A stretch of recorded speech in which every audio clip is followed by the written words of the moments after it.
दोस्तों, क्या आपने कभी नो फैप चैलेंज में रिलैप्स के फौरन बाद खुद को एक अजीब से दोराहे पर खड़ा महसूस किया है, जहां एक तरफ तो पोर्न देखकर गुनाह, शर्मिंदगी और पछतावा हो रहा हो और दूसरी तरफ दोबारा पोर्न देखने की शदीद से भी ज्यादा ख्वाहिश। ऐसी ख्वाहिश जो आपको खींच कर वापस उसी गंद में फेंक दे जहां से आप अभी निकले थे। अगर जवाब हाँ है तो आप चेजर इफेक्ट में फंस चुके हैं, और अगर आप इस चीज को ना समझे तो नो फैप का पूरा सफर बार बार तबाह होता रहेगा। राइजिंग यूथ चैनल पर खुशामदीद कहता हूँ। आज की वीडियो आपकी नो फैप रिकवरी में एक टर्निंग पॉइंट साबित हो सकती है, क्योंकि आज हम चंद इश्यूज पर खुलकर तफसीली बात करेंगे।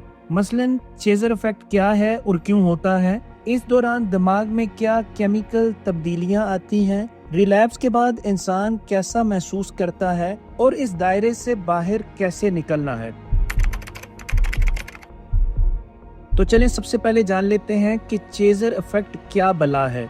चेजर इफेक्ट वो हालत है जिसमें एक रिलैप्स कई रिलैप्स में बदल जाता है। जैसे कोई बंदा एक बार गिरकर संभले बगैर मुसलसल लुढ़कता चला जाए।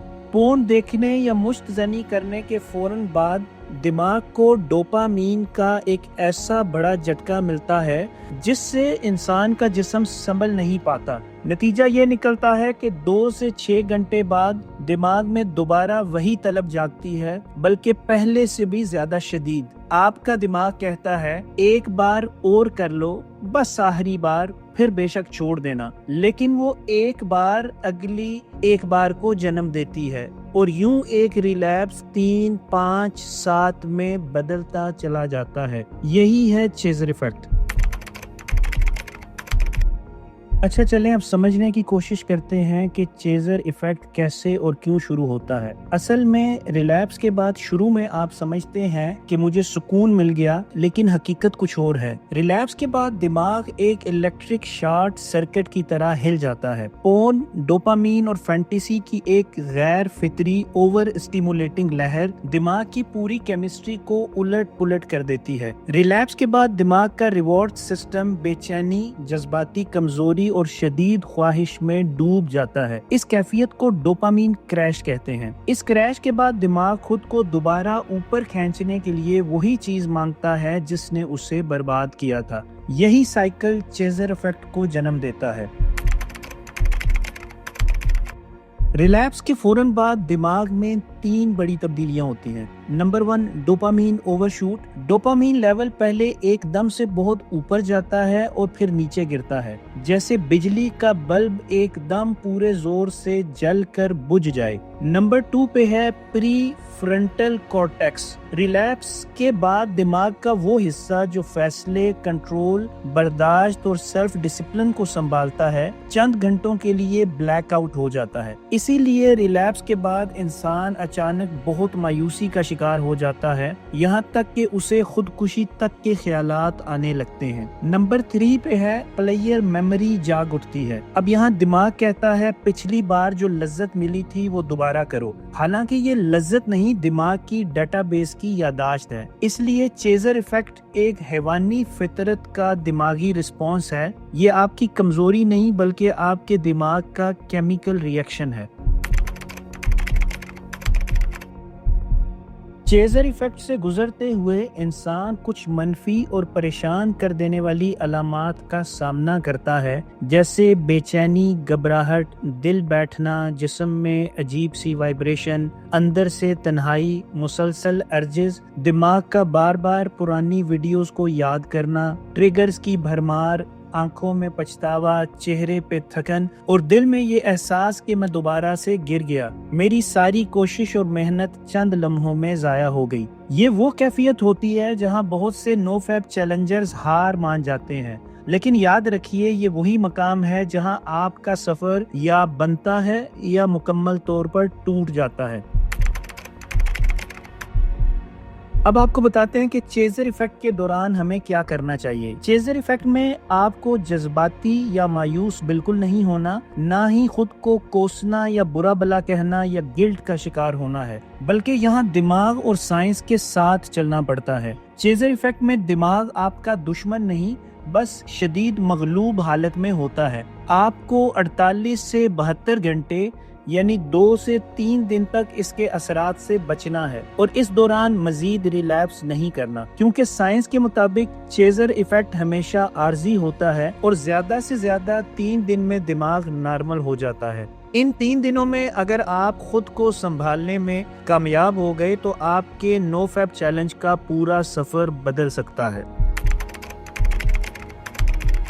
چلیں اب آپ کو بتاتے ہیں کہ اگر نو فیب چیلنج میں آپ کا ریلیپس ہو جائے اور آپ چیزر ایفیکٹ میں پھنس جائیں تو کون سے کام کر کے آپ چیزر ایفیکٹ سے باہر نکل سکتے ہیں۔ نمبر 1 پہ آتا ہے کولڈ شاور۔ چیزر ایفیکٹ کے دوران ٹھنڈے پانی سے غسل کیجیے۔ ٹھنڈا پانی دماغ کی اوور اسٹیمولیشن کو کم کر کے چیزر ایفیکٹ کو 50% تک کم کر دیتا ہے۔ نمبر 2 پہ آتا ہے موبائل اور دوسری الیکٹرانک ڈیوائسز سے دور رہنا۔ آپ کا فون، لیپ ٹاپ اور سوشل میڈیا چیزر ایفیکٹ کو مزید طاقتور بناتے ہیں، اس لیے چیزر ایفیکٹ کے دوران ان سب چیزوں سے دور رہنا ہے۔ نمبر 3 پہ آتا ہے جسمانی حرکت۔ 30 منٹ تک واک، پش اپس، برق رفتاری سے صفائی یا کوئی بھی ایکٹیویٹی کیجیے۔ جتنا آپ جسم کو حرکت دیں گے اتنا ہی دماغ پرسکون رہے گا اور ارجس سے بچت ہوگی۔ نمبر 4 پہ آتا ہے بھاری کھانا نہیں کھانا۔ بھاری کھانا سستی پیدا کرتا ہے، سستی بوریت کو جنم دے گی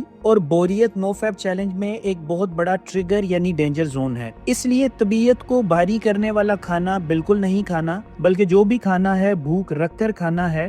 یہی ہمارے پیارے نبی کریم صلی اللہ علیہ وآلہ وسلم کی سنت بھی ہے۔ نمبر 5 پہ آتا ہے نیند پوری کرنا۔ اگر ریلیپس کے دوران آپ کی نیند بھی ڈسٹرب ہو تو چیزر ایفیکٹ بدترین شکل اختیار کر لیتا ہے اور آسانی سے جان نہیں چھوڑتا، اس لیے نیند لازمی پوری کریں اور جس قدر ہو سکے پرسکون رہیں۔ نمبر 6 پہ آتا ہے کسی قریبی شخص سے بات کریں۔ اکیلے پن اور تنہائی میں چیزر ایفیکٹ زیادہ مضبوط ہو جاتا ہے، اس لیے کسی قریبی دوست یا نو فیب ایڈمن کے ساتھ اپنی موجودہ صورتحال کو ڈسکس کریں تاکہ آپ کو حوصلہ ملے۔ نمبر 7 پہ آتا ہے 3 ڈے رول۔ خود کو بس اتنا بولیں مجھے صرف 72 گھنٹے بچنا ہے، اس کے بعد میں دوبارہ کنٹرول میں واپس آ جاؤں گا۔ یہ 72 گھنٹے کا قانون نو فیب کمیونٹی میں ہزاروں لوگوں کو بچا چکا ہے۔ نمبر 8 پہ آتا ہے ذہن کو بزی رکھیں۔ چیزر ایفیکٹ کے دوران خود کو مثبت اور تعمیری سرگرمیوں میں زیادہ سے زیادہ مصروف رکھیں۔ گھر کے کام، چیئر ٹیبل سیٹ کرنا، کتاب پڑھنا، واک کرنا، یہ سب کام دماغ ان میں جتنا انگیج ہوگا چیزر ایفیکٹ اتنا ہی کمزور ہو جائے گا۔ یاد رکھیے کہ چیزر ایفیکٹ کا پیک یعنی عروج ریلیپس کے بعد 12 سے 36 گھنٹے کے درمیان ہوتا ہے۔ اس پیک کے دوران آپ کو وہ تمام علامات شدت سے محسوس ہوں گی جن کا ہم پہلے ذکر کر چکے ہیں۔ یہ تمام علامات آپ کے حوصلے کو توڑنے کے لیے آتی ہیں، لیکن اگر آپ اگلے 48 سے 72 گھنٹے جم کر کھڑے رہیں تو پھر ایسی خاموشی اور سکون ملتا ہے کہ دماغ دوبارہ نیچرل حالت میں واپس آنے لگتا ہے، خیالات ہلکے ہونے لگتے ہیں۔ یہ ریزولوشن زون ہے۔ دوستو، ریلیپس کے بعد آنے والا چیزر ایفیکٹ کوئی دشمن یا آخری منزل نہیں جس کے سامنے آپ ہار مان لیں، بلکہ یہ ایک گراوٹ ہے جو انسان کو مہینوں پیچھے پھینک سکتی ہے اگر اس کو مضبوط ٹیکنیک سے ڈیل نہ کیا جائے۔ ایک مضبوط انسان وہ نہیں ہوتا جو کبھی گرے ہی نہ، بلکہ مضبوط انسان وہ ہوتا ہے جو اگر گر جائے تو مایوس ہو کر وہیں نہ بیٹھا رہے، بلکہ دوبارہ کھڑا ہو اور پہلے سے زیادہ ہمت کے ساتھ نئی کوشش کرے، یہاں تک کہ وہ 100% کامیاب ہو جائے۔ یاد رکھیں، ریلیپس آپ کا انجام نہیں، صرف ایک غلط موڑ ہے۔ چیزر ایفیکٹ میں اصل ناکامی ہتھیار ڈالنا ہے۔ آپ نے تب تک کھڑے رہنا اور لڑنا ہے جب تک یہ ایڈکشن دم دبا کر پتلی گلی سے بھاگ نہ جائے۔ اگر اس ویڈیو نے آپ کی آنکھیں کھولی ہیں اور آپ کو سوچنے پر مجبور کیا ہے تو ان باتوں پر عمل ضرور کیجیے گا۔ ویڈیو کو لائک اور شیئر کیجیے، رائزنگ یوتھ چینل کو سبسکرائب کیجیے تاکہ سیلف گروتھ کے اس خوبصورت سفر میں ہم ساتھ چل سکیں۔ آپ کا ایک شیئر ان ہزاروں نوجوانوں تک اس علم کو پہنچا سکتا ہے جو اس ایڈکشن سے اکیلے لڑ رہے ہیں لیکن ان کو راستہ نہیں مل رہا۔ شکریہ۔